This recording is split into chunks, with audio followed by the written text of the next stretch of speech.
Hello നമസ്കാരം, ഞാൻ doctor Adila Tawfiq. ഇന്ന് ഞാൻ നിങ്ങൾക്ക് മുന്നിൽ വന്നിട്ടുള്ളത് പെർഫ്യൂംസ് അതുപോലെ ഫ്രാഗ്രൻസ് യൂസ് ചെയ്യുമ്പോൾ അത് ഡയറക്ട്ലി നെക്കിൽ അപ്ലൈ ചെയ്യുമ്പോൾ ഫെർട്ടിലിറ്റീനെ ബാധിക്കുന്നുണ്ടോ എന്ന് ചോദിക്കുന്നവരടുത്ത് ആൻസർ ഈസ് യെസ്. അത് എങ്ങനെയാന്ന് വെച്ചാൽ നമ്മുടെ എൻഡോക്രൈൻ സിസ്റ്റത്തിനെ ഡിസ്റ്റർബ് ചെയ്യുന്നുണ്ട്. അത് കാരണം നമ്മുടെ ഹോർമോണുകളായിട്ടുള്ള ഈസ്ട്രജൻ ആവട്ടെ, ടെസ്റ്റോസ്റ്റിറോണുകളാവട്ടെ, ടെസ്റ്റോസ്റ്റിറോൺ കാരണം നമ്മുടെ സ്പേംസിന്റെ മോട്ടിലിറ്റിക്ക് വ്യതിയാനം സംഭവിക്കുന്നുണ്ട്. അതുപോലെ തന്നെ സ്പേം കൗണ്ടിനും നേരിയ തോതിൽ ഭയങ്കര മാറ്റം നമുക്ക് കാണാൻ പറ്റും.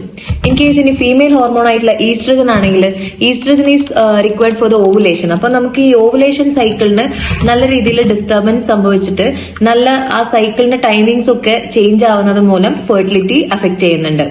ഇനി നമുക്കിത് എങ്ങനെ പ്രിവെന്റ് ചെയ്യാം ചോദിക്കുന്നവരടുത്ത് നെക്കിൽ ഡയറക്റ്റ് ആയിട്ട് ഈ പറയുന്ന ഫ്രാഗ്രൻസ്, പെർഫ്യൂംസ്, സ്പ്രേകളൊന്നും അപ്ലൈ ചെയ്യാതിരിക്കുക.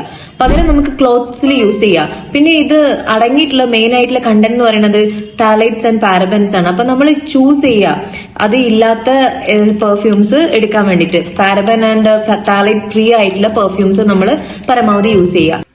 ആക്ച്വലി ഈ ഫ്രാഗ്രൻസ് ആവട്ടെ, പെർഫ്യൂംസ് ആവട്ടെ, നമ്മൾ ഡയറക്ട്ലി നെക്കിൽ അപ്ലൈ ചെയ്യുമ്പോഴാണ് ഇത് കൂടുതലായിട്ട് നമ്മുടെ ഫെർട്ടിലിറ്റീനെ ബാധിക്കുന്നത്. ഒരുപാട് റിസർച്ചുകൾ അതുപോലെ തന്നെ സ്റ്റഡീസ് ഒക്കെ പ്രൂവൻ ചെയ്തിട്ടുള്ള കാര്യമാണ്.